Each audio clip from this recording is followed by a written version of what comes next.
When Shazar devised his grand schematics for the creation of his new realm of Mundus, some Aedra were disappointed and bitter in their loss, and angry with Shazar and with all creation, for they felt Shazar had lied and tricked them. These Aedra, the gods of the Oldma, led by Auriel, were disgusted by their enfeebled selves, and by what they had created. Everything is spoiled for now and for all time, and the most we can do is teach the elven races to suffer nobly, with dignity, and chastise ourselves for our folly, and avenge ourselves upon Shazar and his allies. Thus are the gods of the elves dark and brooding, and thus are the elves ever dissatisfied with mortality, and always proud and stoic despite the harshness of this cruel and indifferent world. Other Aedra looked upon creation and were well pleased. These Aedra, the gods of men and beast folk, led by Akatosh, praised and cherished their wards, the mortal races. We have suffered and are diminished for all time, but the mortal world we have made is glorious, filling our hearts and spirits with hope. Let us teach the mortal races to live well, to cherish beauty and honour, and to love one another as we love them. Thus are the gods of men tender and patient, and thus are men and beast folk great in heart for joy and suffering, and ambitious for greater wisdom and a better world. So, depending on the version of the monomyth you read, some say the Aedra were devoted to the cause, willing to part with their strength for the good of the realm. Others say they were not so pleased by the prospect, and either fled or were trapped. Men believe the Aedra were led by Akatosh, and they cherished the creation of mortals, whereas elves believe the Aedra were led by Auriel and were betrayed.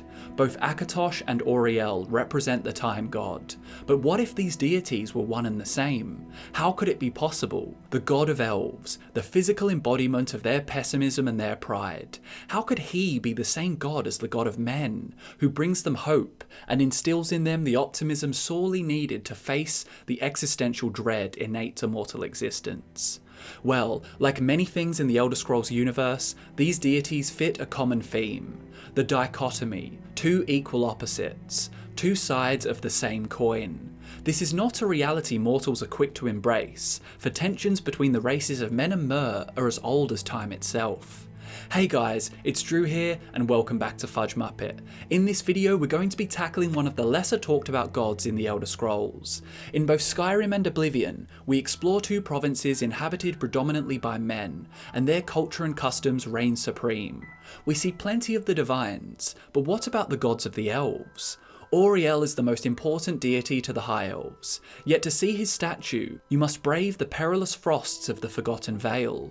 We're going to learn all there is to know about this elven deity, while also analysing his bizarre connection to the dragon god Akatosh.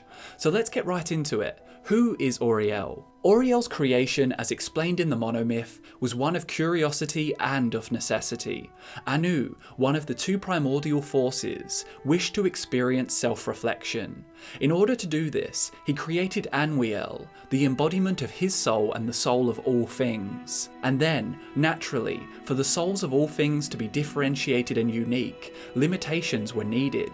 Thus was born Sithis, who was the sum of all the limitations Anwiel would utilise to ponder himself. This interplay of divine souls was and is the Orbis, the universe in which all the known realms exist. At first the Orbis was turbulent and confusing, as Anwiel's ruminations went on without design.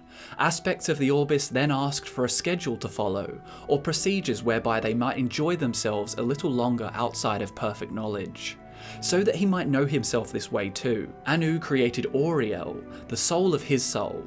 Auriel bled through the Orbis as a new force, called Time.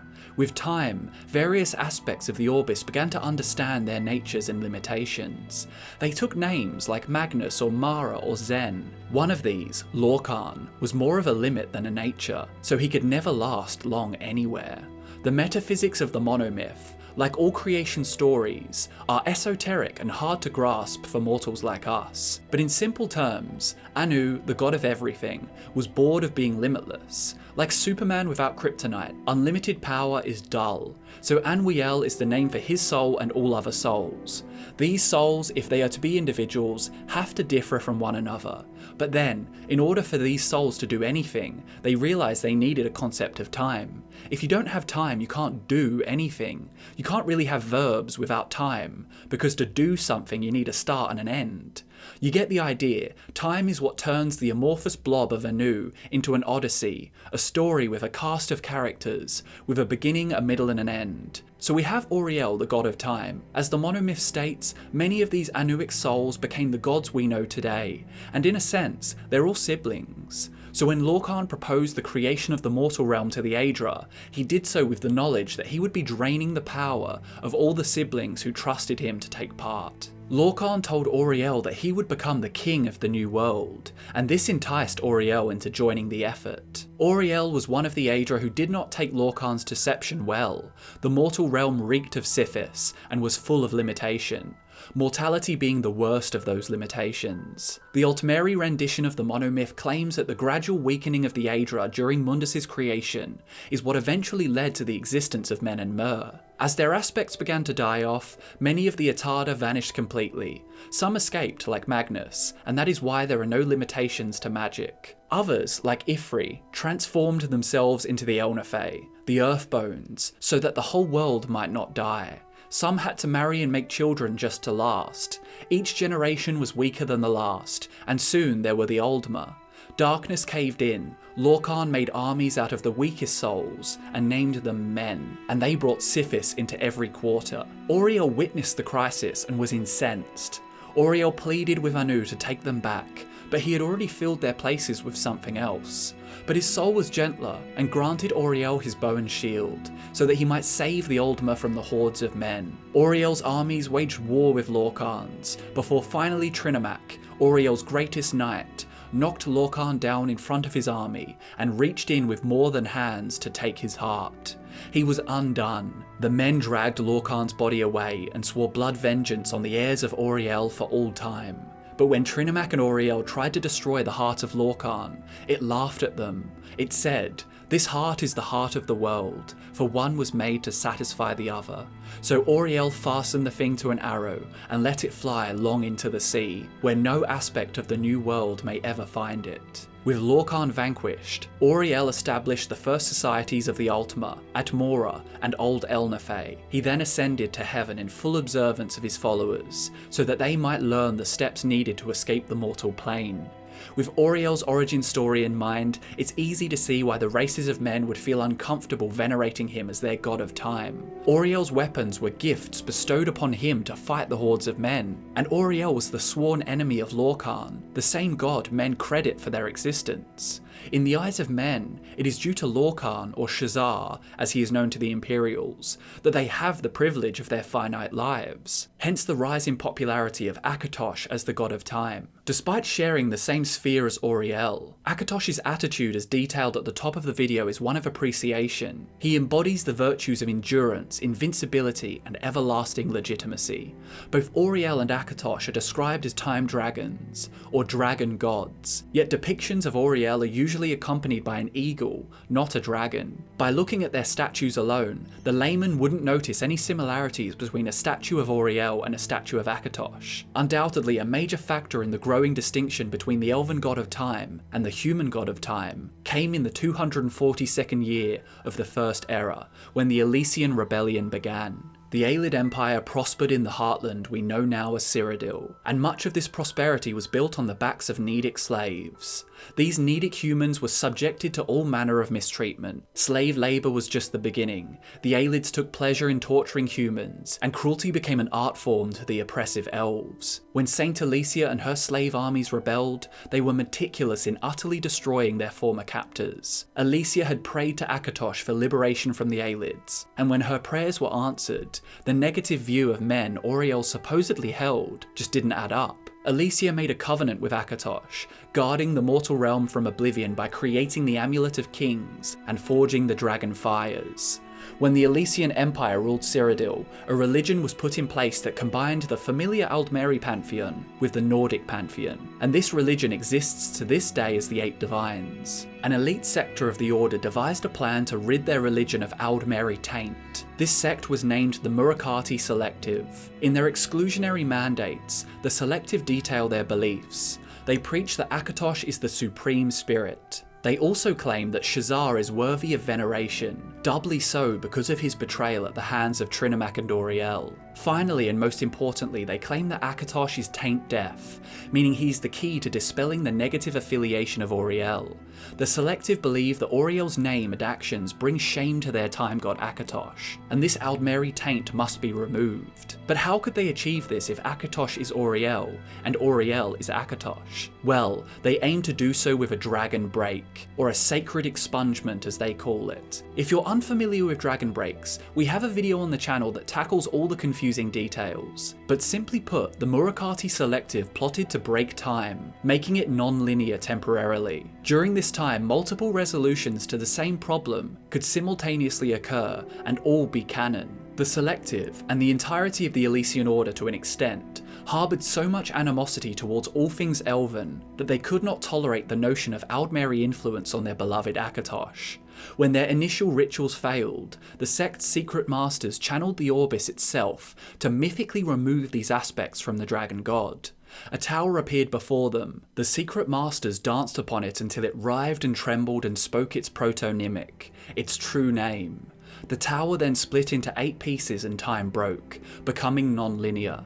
This lasted for 1008 years, before the pieces of the tower came to rest in Mundus, and the Middle Dawn ended. Every culture on Tamriel remembers the Middle Dawn in some fashion, mostly as a time of unaccountable spiritual anguish. Several texts survive this timeless period, all unsurprisingly conflicting with each other regarding events, people and regions. Some say certain wars happened, some say the gods walked, and some assign a certain colour to the sun, but almost always sources seem to contradict each other. Whether or not the secret masters of the Murakati Selective were successful is unknown, and any records of their survival were destroyed by the War of Righteousness that ended the Elysian Order 100 years later. The only thing all cultures consistently agree upon is that, one by one, 8 stars fell from the sky. Unfortunately, we can't conclude from this dragon break whether or not Auriel and Akatosh officially became separate entities, but as far as mortals are concerned, this doesn't really matter.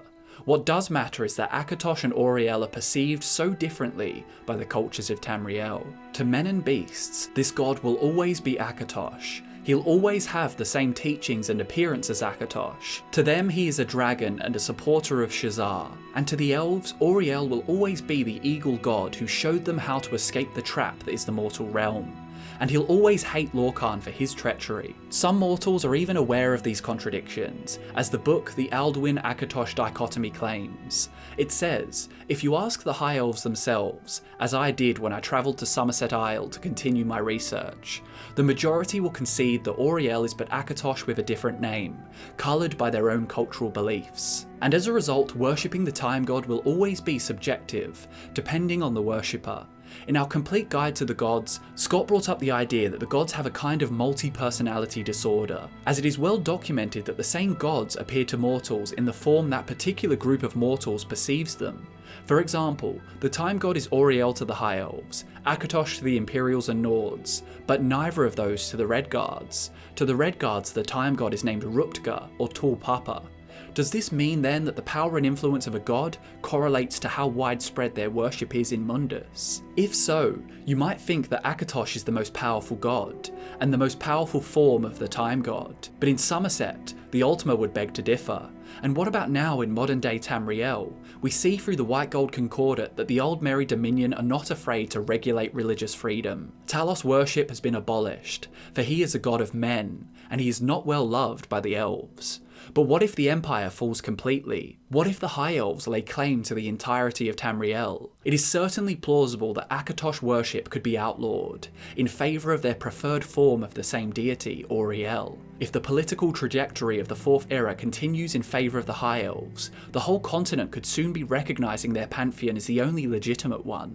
Imagine a Tamriel with a fallen empire, a powerful Aldmeri dominion, and a world where the dragon time god is dethroned by the elven deity Auriel. Who knows, perhaps this could be the future of an Elder Scrolls 6. And there you have it guys, the elven god of time Auriel, his reflection Akatosh, and the nature of worship in Tamriel. I hope you enjoyed the video, thank you so much for watching, I've been Drew, and I'll see you in the next one.